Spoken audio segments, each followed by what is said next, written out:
Hi, I'm Brad Vermeer, Senior Manager Government Relations and Policy at the FPA, here to bring you a quick update on what the new Senate will look like following the declaration of the polls, as well as an announcement by Assistant Treasurer and Minister for Financial Services, the Honourable Stephen Jones MP, regarding the Quality of Advice Review.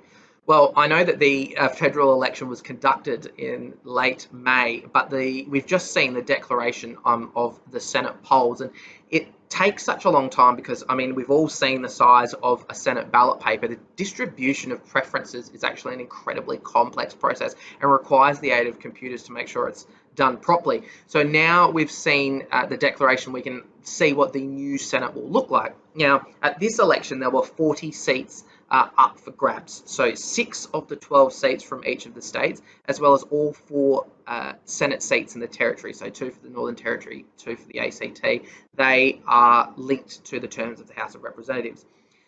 Anyone who was successful at this election and they represent a state, so the state senators will commence their term on Friday the 1st of July, with territory senators commencing their term upon their declaration, much like a member of the House of Representatives.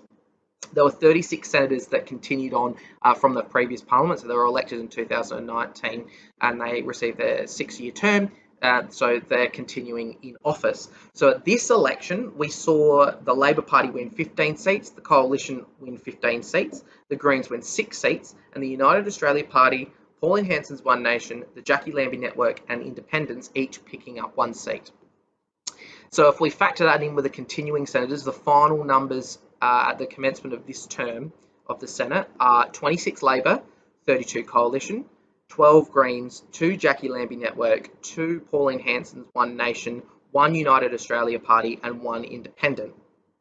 So if we look at, we compare that to what happened in 2019 at the beginning of that Senate term, Labor holds the same number of seats, but the Coalition has actually gone back 4, and the Greens have picked up 3 in South Australia, Queensland, and New South Wales, and the Senate crossbench looks a little bit different. So who's new in the Australian Senate? Well, we can start in Tasmania. There will be a new senator in Tammy Tyrrell for the Jackie Lambie Network. So she'll be joining Jackie Lambie in the Senate, giving Jackie Lambie Network 2 senators representing Tasmania.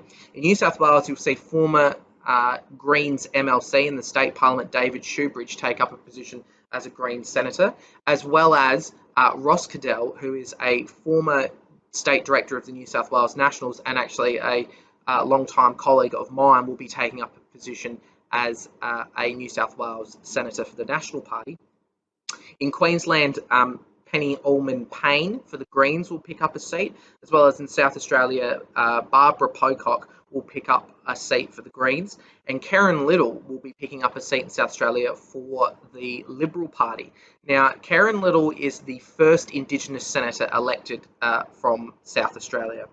Now, if we go to the Northern Territory, Jacinta Price will be the new Country Liberal Party senator for the Northern Territory. And if we look at the ACT, we'll see David Pocock, an independent, and former rugby player, will now be representing the ACT in the Senate. It will be the first time in 4 decades that the Liberal Party will not have federal representation in the ACT. In Victoria, we'll see the United Australia Party, represented by Ralph Babbitt, pick up a seat. And in Western Australia, Fatima Payman has been elected as an Australian Labor Party senator, their 3rd in this election, and she'll be the first woman elected to the Senate to wear a hijab. So who will we see not in the chamber, who have been probably long adornments there for a number of them, and others have been quite active in the media? Well, other than the retirements which have been announced previously, we'll see former Coalition ministers Sed Seselja from the ACT, Amanda Stoker from Queensland, and former Abbott government leader in the Senate, Erica Betts from Tasmania, failing to hold their seats, as well as Coalition Senator Greg Mirabella, who came in a casual vacancy, will not be continuing in the Senate, and former Country Liberal Party Senator Sam McMahon, who at the end of her term resigned from the CLP and contested the election for the Liberal Democrats, will no longer be in the Senate. On the crossbench, we'll see former South Australian Senators Rex Patrick and Sterling Griff defeated as well. So what does this mean ultimately for the government pushing legislation through the Senate?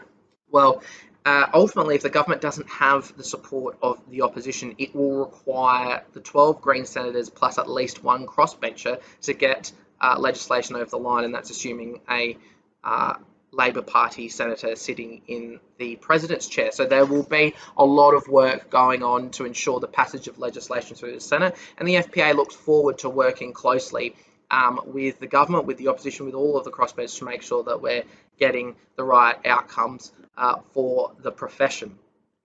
So Parliament will be going back on the 24th of July, so the last week of July, and we look forward to seeing what the government's legislative priorities and legislative program looks like for this period. The sitting program has already been released. You're able to have a look at it on the Department of Prime Minister and Cabinet's website and on the Parliament's website. There are limited sitting days during that for the rest of this year, and remembering that there will be a budget handed down as well during that period, which we look forward to bringing you all the details on. As far as all the new crossbench members of the House of Representatives and the Senate are concerned, you may have seen some stories that started on Friday and were going throughout the weekend about the allocation of resources to these crossbench senators. So normally members of Parliament and senators, depending on the size of your electorate, would receive 4 full-time equivalent electorate staff and plus a relief budget, but crossbench members and senators usually receive an increased allocation in recognition of the fact that they don't have the economies of scale of a major political party and are required to look over each piece of legislation and consult with a number of stakeholders. In the previous Parliament, that was originally 2, then increased to 3, and then eventually was 4 extra, what they call personal staff. That has the proposition by the new government is that will be reduced to 1 staffer, and there's been ongoing discussions in the media about how that may play out. So that will be a space to keep watching. But on top of that, what we have seen is, on top of a number of announcements that Assistant Treasurer and Minister for Financial Services, the Honourable Stephen Jones MP, has made in relation to reductions of regulatory burden and providing certainty on education standards. The Minister has met with the Quality of Advice Review independent reviewer Michelle Levy and has committed to continuing the review under the current terms of reference and expecting a final report on the 16th of December.